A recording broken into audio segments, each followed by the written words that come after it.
As Brian said, welcome to this session. I know that many of you religiously attend this global session and many of the regional marketing sessions. Thank you for returning. And I'm hoping that this virtual format has also brought us some new audience members. So wow, it's been a big year. Having last fiscal year ended with the crop 16% above the objective, and then only to be followed by near perfect growing conditions that led to a 3 billion pound estimated crop for this year. We've had a lot of supply, and that increased supply, along with the decrease in demand in China due to tariffs, has put downward pressure on pricing, and it's creating returns that are much lower than what growers would hope and creating challenges. And if that wasn't enough, a pandemic erupted, and it's created chaos in some of our daily lives and a lot of new physical requirements in orchards and processing facilities, staffing changes, and at times interrupting the flow of almonds. So I'm grateful you're here with us today. And first, because I realize your lives right now are a bit crazy and filled with many virtual meetings. So I'm pleased that you're willing to put us at the top of the priority list. And also thank you for coming so that we have the chance to talk to you about some of the perspectives and the outlooks for almonds. As Brian mentioned, I have a partner here with me today, Laurel Muir, who's managing partner at Sterling Rice Group. Sterling Rice has been ABC's marketing agency for strategy, market analysis, and campaign development for over 20 years. And Laurel herself has worked on the ABC account for the past 15. And it is to the industry's benefit that we've got such a long-standing partners, with SRG being a standout. It allows our agency partners to be deeply steeped in the dynamics that shape the industry internally with our own industry members, and very importantly, externally with consumers. One of SRG's core focuses is food innovation. So they are constantly monitoring trends in the food space, how, where, what we eat, and the reasons behind changes. So in today's sessions, my hope is that we give you confidence for what's ahead at Almonds, both that there's continued growth opportunity, and Laurel and I are going to be diving into some of the key trends that we believe will provide tailwinds for the industry. And then also in the way ABC manages its marketing resources, the funding that you as growers and handlers entrust to us, how we execute our go-to-marketing strategy, leverage trends, and focus on constant improvement, and also the practices in being nimble, something that's been really important this year. And all of that together means that regardless of what the world throws at us, California almonds have a strong halo of equity in consumers' minds to lean on. So here are the almond board marketing objectives, and I share these frequently at grower meetings with new almond board employees, and especially at every global market development committee meeting, because I think it's important that we ground ourselves in these 4 objectives to put everyone in the best frame of mind to make solid decisions for the betterment of the entire industry. And I'd like to walk you through them as well. So first off, we're here to grow long-term worldwide demand. ABC has a proven approach. It's been developed and tested and refined for doing this over 20 years. And we've realized while it's hard for us to impact short-term market conditions, and honestly, that's best handled by handlers and brands. So we put most of our energy in long-term demand. And that's really important because the deeper connection that long-term demand focus creates help us smooth out any short-term blips in business. The approach is also fact-based and data-driven. We can't measure everything, but we measure what we can so that we can make as objective decisions as possible. And there's tremendous discipline behind this, both in reporting back as well as to evaluate new methods. And we don't apply the exact same approach in every market. We assess the market's developmental phase. Is it like the US, where product can flow freely and there's a tremendous array of retail outlets, or is it still developing? And then within each market, what are the specific areas that will make almonds relevant to consumers so that we can create effective communication? So second is that we help create conditions where almond companies and brands can thrive. Our job is to create a rising lake that lifts all boats to benefit the entire industry. We need to focus on growing the overall size of the pie. And this is California almond industry's greatest strength. It's repeatedly come together to place bets on the future and make decisions to resolve issues.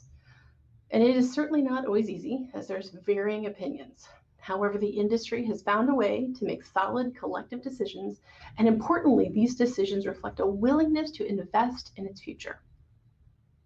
The third objective is that we manage issues and seize opportunities that are best handled at the industry level. And there's two sides to this. When there's a crisis, ABC steps in to put some distance between any one specific industry member and the issue. And the second is that we create and develop industry level competitive advantage that no one entity would or could do on their own. And nutrition research is a prime example of this. ABC put the industry's collective resources behind creating a body of research that would not have been feasible by any one industry member. And because it's funded by an association, it's viewed with a relatively high level of credibility. So fourth, we're here to contribute to the financial well-being of the industry. And we do this by focusing on the above three. And it puts the industry in the best position to have this line, which is in an upward trajectory. This chart shows the actual farm price over a year on the blue bars, and you can see the cyclical nature of the industry. But you also see that trend line. It has upward momentum, that when the industry hits a low point, it emerges with relative swiftness and to new heights. And that's incredibly impressive given the increase in supply we've had over the past 20 years, growing more than 400%.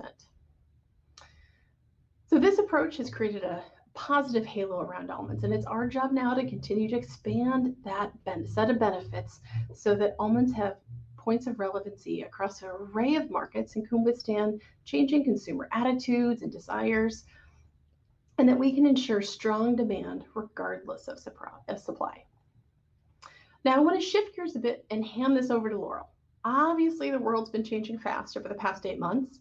Our daily routines were disrupted in a way that no one could have ever imagined. And in some cases, this accelerated trends that already were existing, made them go further and faster than no one could have ever imagined. And in other cases, it's brought new trends or aspects to trends. So we're going to be talking more about this today. And now I'm going to turn it over to Laurel. As we look to the end of the year, Emily, I think we can all agree that 2020 has been a year like no other. The novel coronavirus has dramatically changed lives globally and has driven us to develop a new normal.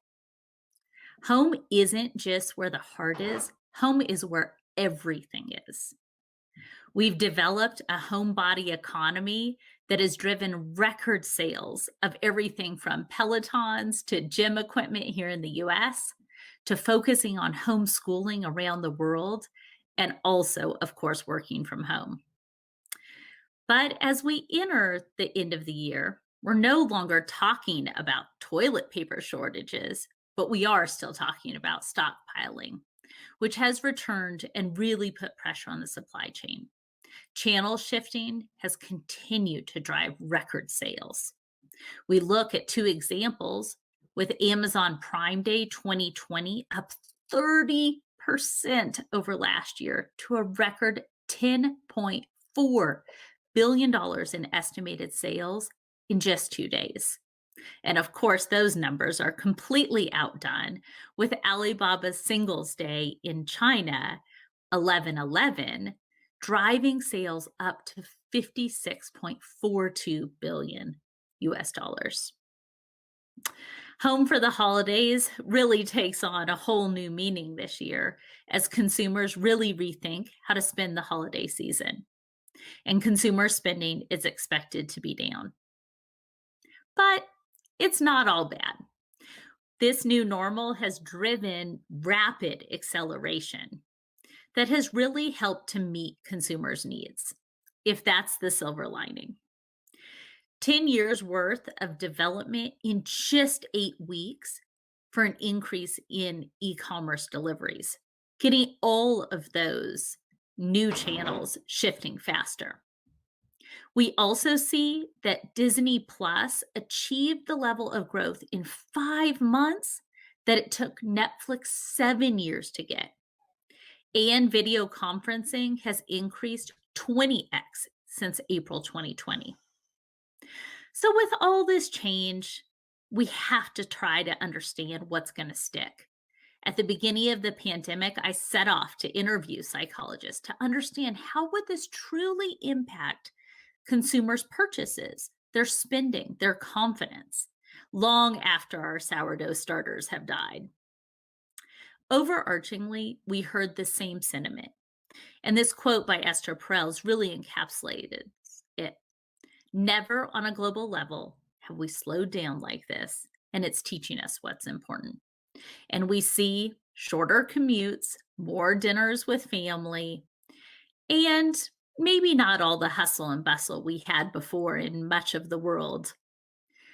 We also see, even outside of COVID, that there are many trends that are pushing us forward that were happening before COVID and in a lot of ways accelerated now that really impact and create opportunities for almonds. And Emily and I are going to dive into 4 of them now as we look at the here, the near, and the far of opportunities for almonds.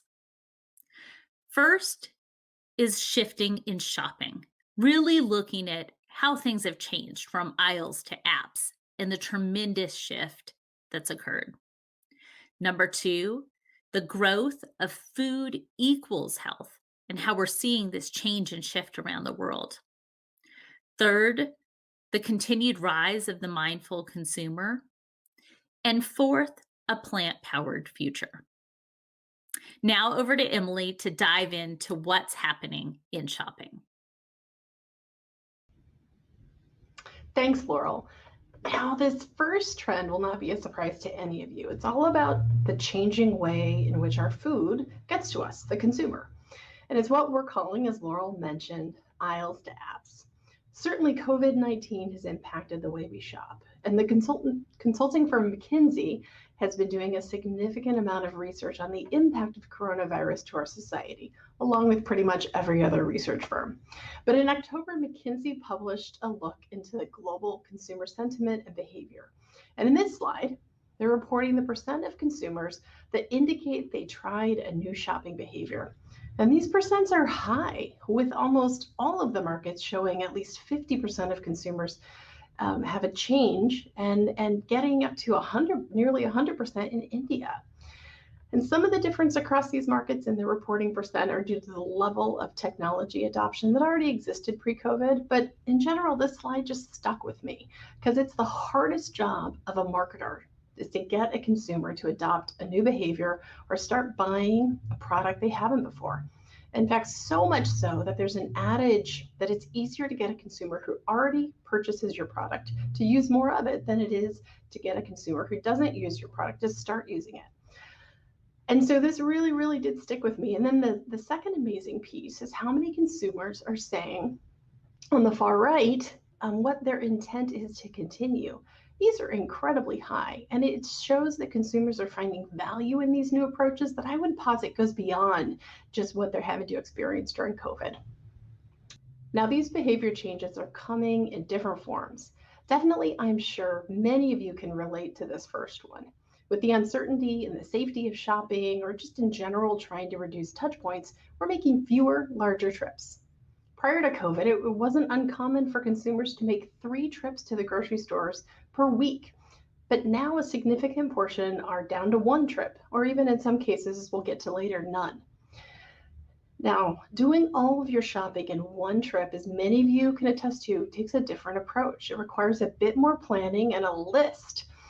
And consumers aren't just writing this down, they're finding apps that help them create the list and then make shopping in the store much easier. And so the importance of being on the list is even greater. Now, in many cases, the behavior change is eliminating the need to go out at all. Online shopping has grown tremendously over the past 10 years. However, grocery lagged because while many shelf-stable items could be delivered safely, perishables were much more difficult. You want your apple to look a certain way, and you need refrigeration for a lot of items. But things started to change in the most recent years, and COVID has only accelerated it. And we see that online grocery shopping rates have more than doubled since 2018. And as consumers look towards the future, there's a significant portion that see themselves trying out a new behavior as well. And what keeps consumers from change typically is fear, frustration, the thought of learning a new system. It's a big barrier, but this pandemic has really leapfrogged those feelings. It feels less risky to deal with a new system, and they're learning that they have great benefits and they don't have to go out. And certainly the array of approaches to get your groceries has helped. Of course, there's Amazon, which works well across the US for shelf-stable items. But then there's ordering through your favorite grocery store online and scheduling a pickup. There's grocery services that deliver directly to you, and an array of third-party companies like Instacart that will send in their reps to do shopping at any store of your choosing or stores and then deliver it direct to your home. And the meal kit delivery companies, they give you the recipe and the exact amount you need delivered right to your doorstep as well. And now we're seeing a lot of CPG brands trying to get into the game as well. And companies like PepsiCo are developing entire platforms to sell direct to consumers. In the Eastern world, there's always been a strong connection between food and health, especially when you look at traditional Chinese medicine or Ayurvedic medicine in India. We are now seeing greater acceleration of this in the Western world after the COVID pandemic of this year. Healthy eating aspirations continue, while at the same time, many are leaning into comfort foods. We know this, baking bread, and of course, that dreaded COVID-15 pounds. We see that across the globe, more than half of us are worried about our immune systems, though, as a result of the virus. And this is really in varying levels, but you see these big increases that are definitely happening across all of our key markets.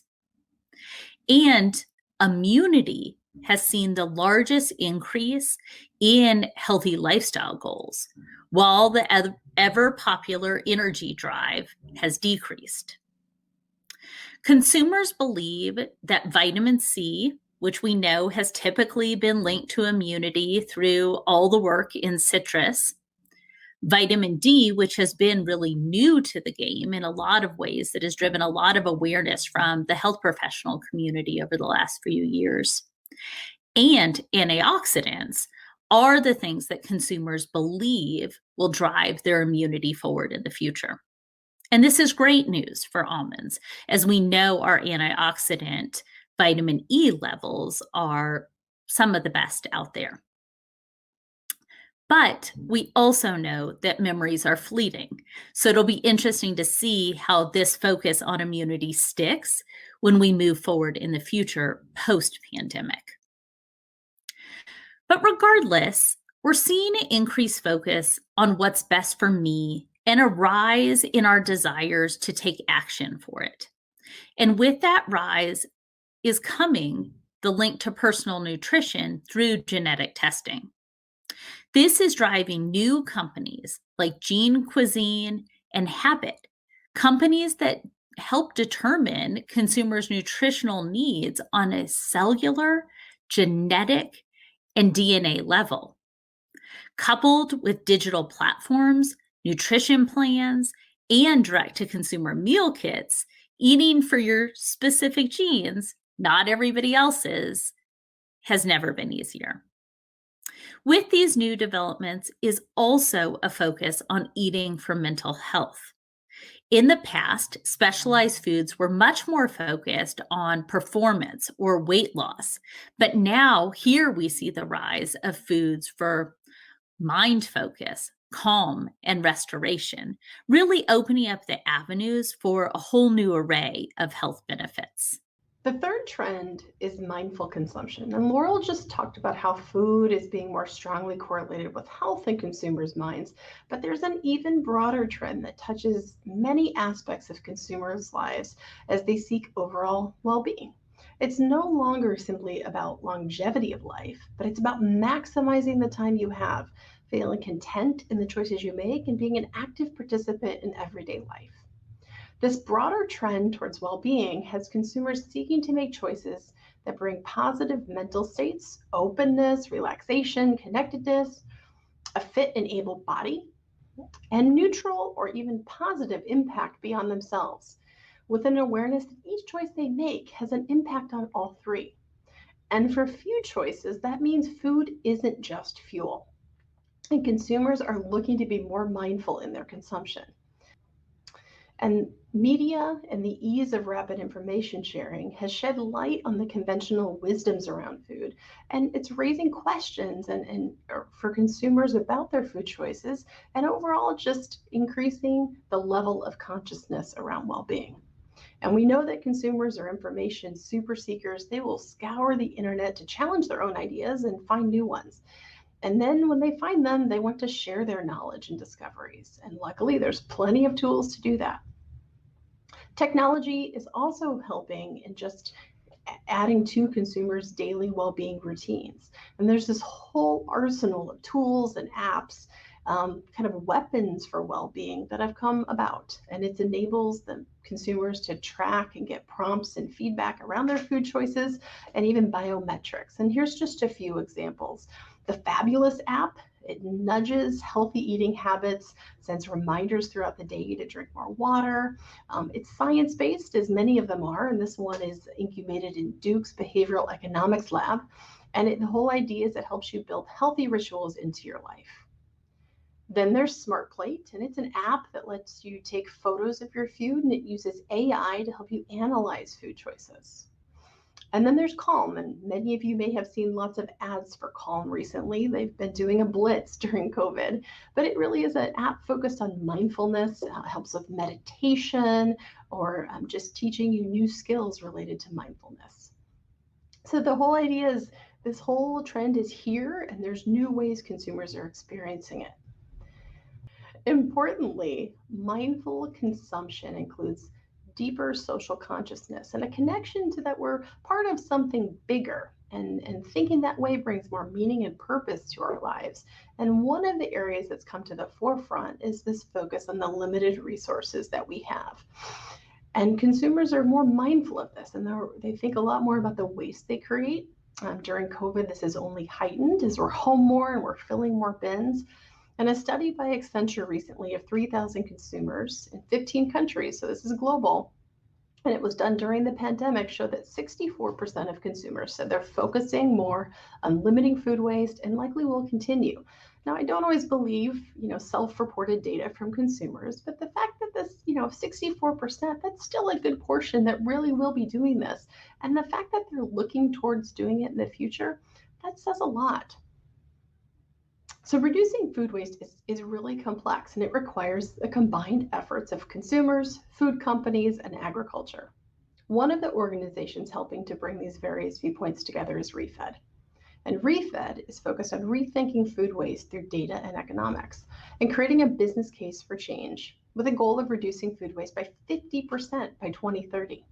They had a food waste summit in 2019 that brought together more than 400 action-oriented organizations from food businesses and investors, nonprofits, government agencies, and innovators to discuss strategies to achieve this goal. It was hosted in partnership with the Kroger Company's Zero Hunger and Zero Waste Foundation. And it's also supported by many other companies, including General Mills and Morton Salt. And they have their 2021 Food Waste Summit planned for this March. So the energy in this space is only increasing. Now, that same Accenture study noted that 45% of consumers said they're making more sustainable choices when shopping and likely will continue to do so. And while we've seen many CPG companies make long-term pledges towards sustainability, very recently there have been two concrete examples coming out of food service. At Panera and Chipotle, both companies have calculated the environmental impact on all the ingredients on their menu and are providing consumers an approach to make choices that take that into account.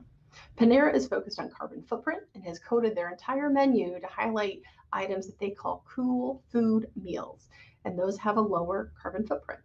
And then Chipotle launched their real footprint, which shows the impact consumers have on the planet by choosing certain ingredients. And it does this through their app, and it calculates the impact of 5 key areas of sustainability, including water and carbon footprint, to calculate the total impact from the meal you choose, and it compares it to US food averages from the USDA. Pretty impressive. Now, another area that's getting a lot of traction is regenerative ag, and it's become a focal point in recent years with the focus on protecting and regenerating the soil, both to help with carbon footprint and just ensure that we can grow food for the whole world. We see CPG companies like General Mills getting on board, as well as an array of other organizations. And this is definitely one area to watch. So that wraps up the trend of mindful consumption. As you can see, it covers an array of areas. I'm now going to hand it back over to Laurel to go through the last and final trend. You know what's so cool, Emily, is that consumers see when they buy almonds that there's no waste in their household. And so we're definitely already aligning with that key area. Another big area that's really coming to the forefront for consumers, not only during this pandemic, but kind of pre and post, is this idea of a plant powered future. The plant based conversation continues to push plants forward, and the burger analog has absolutely become that poster child. Eating patterns are shifting towards balance and away from extremes like vegan or vegetarian, as we were talking about in the past, as younger generations and foodies are really shifting towards plants while not limiting or eliminating meat. So it's definitely more of a reducitarian or flexitarian standpoint. But these trends aren't just happening with a select group of people. Multiple cohorts are saying that they're increasing their fruits and vegetables, really striving for more plant based diets. We see that this is happening with Gen X at 44% reporting, 40% millennial, and 34% Gen Z. And plant based drivers are coming in new areas, all the way from sustainability, but then leading with so many of these drivers being in health. And plant based foods are selling. We're seeing dramatic gains in products holding plant based claims. And we can't forget about the growth that's happening in food service either, whether it's Impossible and Beyond, kind of battling it out for the burger game, but also creating so many more offerings at Starbucks, Dunkin', and more. But we also know that these products aren't just plants. And in a lot of ways, plant based has become really complicated for consumers, which makes them start to question what's really in there. And this has driven the industry towards more clean labeling, looking at more blends, as you can see here. Nuts are the top product in consumers' minds when it comes to plant based protein, which we're seeing through great growth in dairy alternatives, flours, and so many more. But we're not seeing the usage of nuts in meats or many of these manufactured plant based products, which are really turning to substitutes like peas and soy because they are more cost effective. This is showing great innovation potential in the future. Now, to turn it back over to Emily to talk about what does all this mean and what's the so what? All right. So thank you for sticking with us thus far. And so certainly you're wondering, so what? So all these trends probably aren't that much of a stretch for you to believe in, but you're probably wondering, what does this mean for almonds in the future of the industry? And it means some really good things. It means that almonds will continue to be supported by a number of tailwinds that will carry us into the future. And I'm just going to touch upon it from a few angles, but it's really important that you keep in mind that oftentimes what drives innovation and growth in food categories is that there's multiple trends that are fueling it, not just one. And it's hard sometimes to point to which trend is driving it. And you'll see that as I talk through these. So there already exists tremendous growth in dairy alternatives. It started with milks, as we all know, but it's expanded into so much more. There's yogurts, creamers, ice cream, and cheeses. And expansion in this space is projected to continue. And it's fueled by plant-based eating and mindfulness, and sometimes just pure curiosity. And while there's other ingredients such as oats and peas starting to try to encroach, none of them have the positive halo almonds have. So that bodes very well for us. Next up is health. Now, protein is probably the most commonly promoted nutrient on almond products that you'll see on package, and it still has a lot of road ahead of it. And heart health benefits related to the monounsaturated fat content is probably coming in second. But the good news is there's so much more in this little powerhouse of a nut to highlight in terms of health attributes that can only fuel many of the trends that Laurel and I were talking about. And as consumers continue to look for new ways to think of food as health or look to add mindfulness to their life, we offer benefits that match up, whether it's vitamin E for skin health and vitality or magnesium for immunity. As consumer consciousness increases related to the impact food choices have on the broader ecosystem, the California almond industry is ready to show that we're part of the journey. And we can tell the story about how far we've come and where we're headed, whether it's related to water or bees or anything else in the way that we bring our food into the world. And we also talked a lot about channel shifting. That was the first trend. And the good news is that almonds are well positioned to leverage this. Given that almonds already have a naturally long shelf life and they travel well, they lend themselves to online distribution readily. And with the health halo and consumer preference that almonds have, they're a sought after ingredient in many of the online snacking companies that have emerged. And they will continue to make lists because consumer awareness is high. So that kind of wraps up the tailwinds. And when you take those tailwinds and you couple them with the ABC approach that I went through earlier, there's a lot to be excited about. Now, we're going to continue to look to offer meaningful proof points to consumers. That's been key to what the almond industry has done to create the positive halo around almonds. So with our focus on research, we'll look for new ways that are relevant to consumers' evolving desires, whether it's immunity, whether it's sustainability, or some new area of consumer interest. And to continue focus on measurement of our programs. I mentioned earlier that we measure what we can and we continue to look for new ways to do this. So this year we're adding a new approach to our analysis called marketing mix. And it's something that we're going to be rolling out in the US and evaluating its usefulness potentially in other markets. It's an approach that CPG companies use. It's considered best in class, and it's just another example of how the Almond Board continues to push ourselves further in how we evaluate our programs and make them better.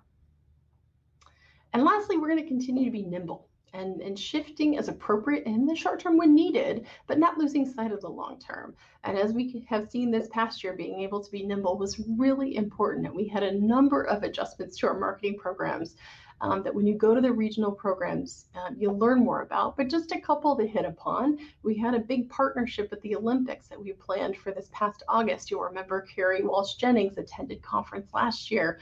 And we're still hoping to partner with her in the coming Olympics in August of 2021. But it forced us to really have to rejigger our marketing plan for the year and allowed us to capitalize on some really valuable pricing in media. And so you may have seen us, we partnered with the NFL draft, that was the first online NFL draft, and we also partnered with Twitch. And then in other markets, we had differing approaches. In the UK, we capitalized on consumers being stuck at home to bring to life our Do You Almond campaign in a new way. And in India, we took an event that we've done annually to highlight the nutritional benefits of almonds with registered dietitians and moms. And we took that virtual, reaching more audiences within India. So all these are proof points that you should feel good about where we're headed and believe that the future is bright for California almonds. Now, I've talked a lot about, what we do as staff to bring these successful programs to life, but I haven't mentioned one very important part, which is the Global Market Development Committee, of which Brian Ezell, who introduced us, is chair. These are 10 members and 10 alternates from the industry that provide strategic guidance and oversight to staff as we shape programs and make some really important decisions for the industry. And I want to thank each of them for their support. Now that brings us to the end of our presentation. Thank you so much for your time. And I do want to encourage you to attend the regional sessions that are happening today, tomorrow, and Thursday, where the regional managers will review what's been happening in the market and what to look for in this fiscal year. Europe is today at 10, and then China and the US are tomorrow, with South Korea, Japan, and India on Thursday. Thank you very much. And now we'll review any questions you have.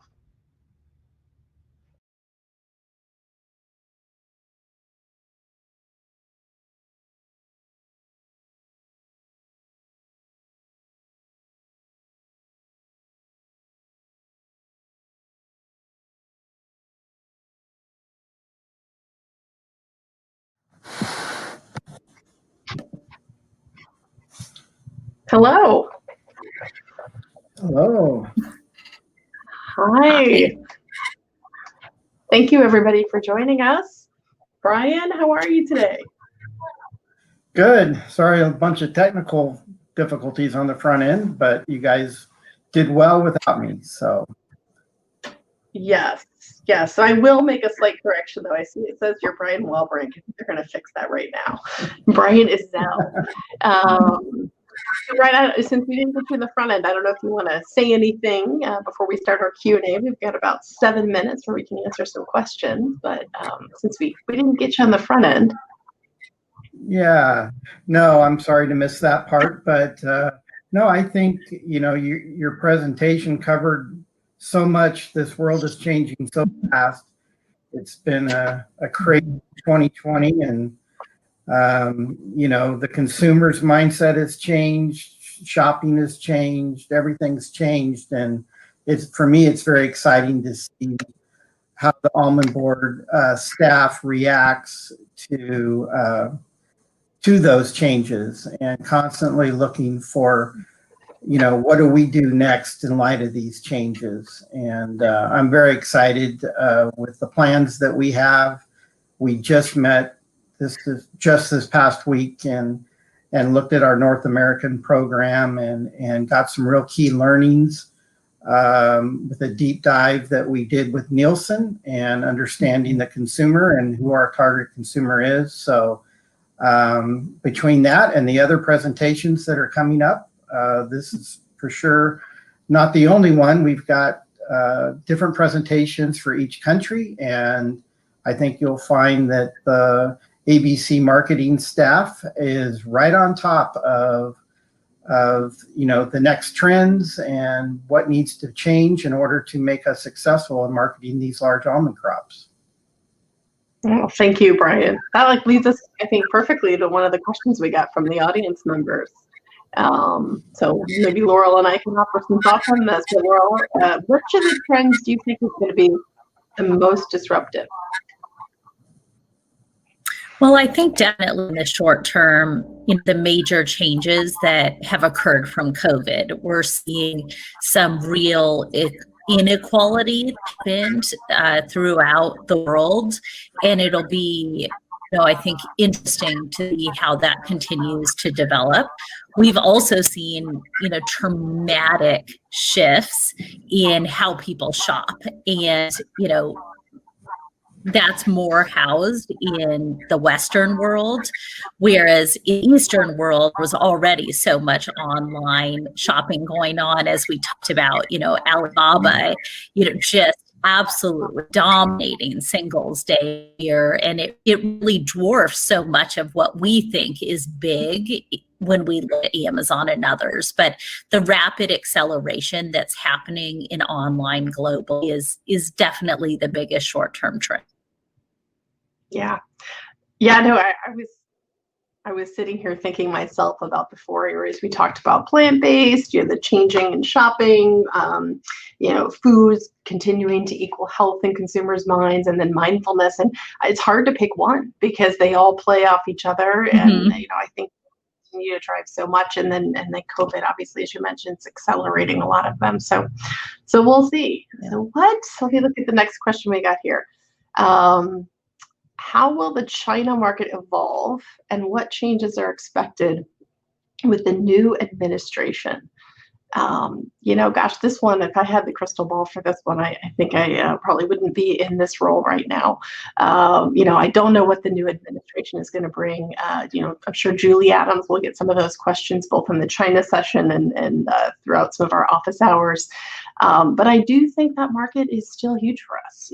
Brian Walbrink mentioned this a little bit in the state of the industry, but hopefully the tariff reduces or goes away. There already is an exemption in place, and that is helping somewhat.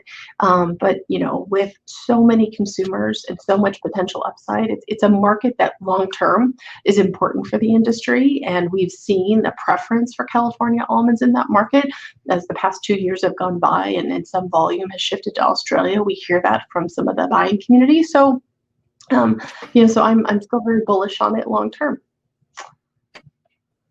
Let's see. We had a question on health research. As Dr. Swati Kalgankar will talk about in her sessions, skin health is an area we've invested quite a bit coming up. We've already got one study, we've got some more coming out. We also are in the midst of starting an immunity study, which we think obviously is critical right now with all the focus on immunity given COVID.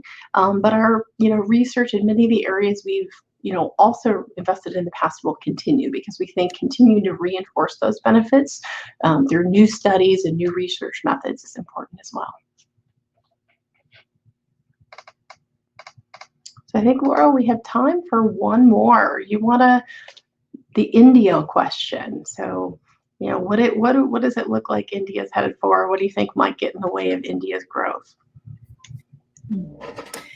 I mean, India has absolutely, it has become one of the most important markets for us, both in looking at today and looking forward to the future, in that the growth has been absolutely phenomenal. And, we really encourage everyone to go to India session this week.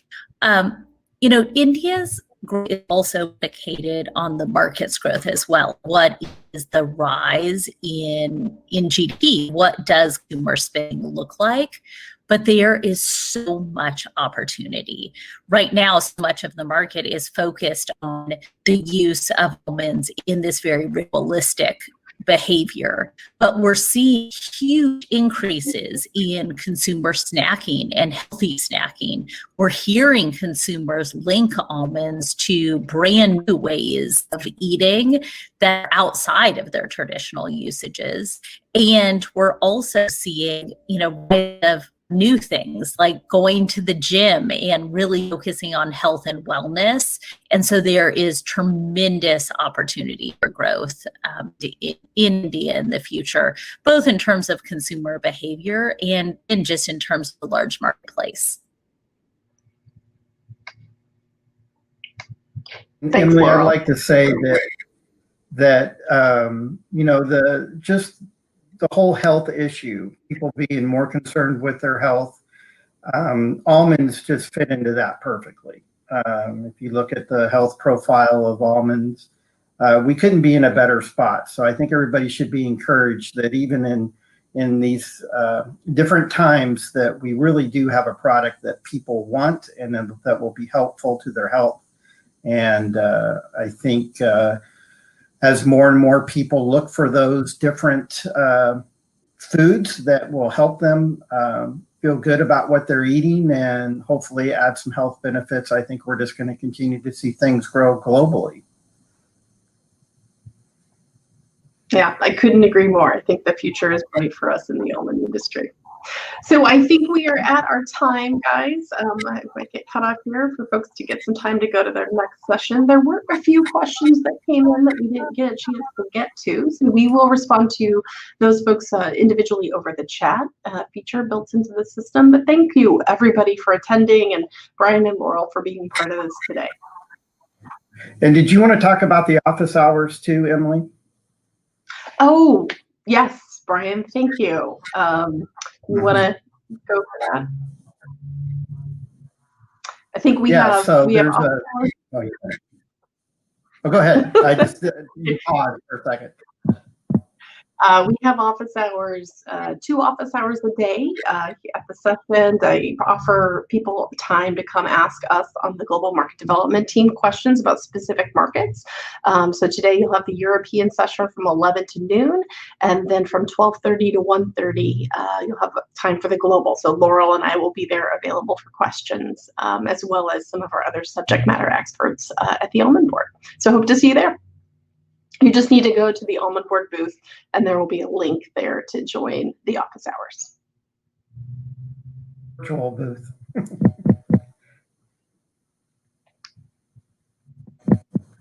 All right, I think that's it. Well, thank you guys so much.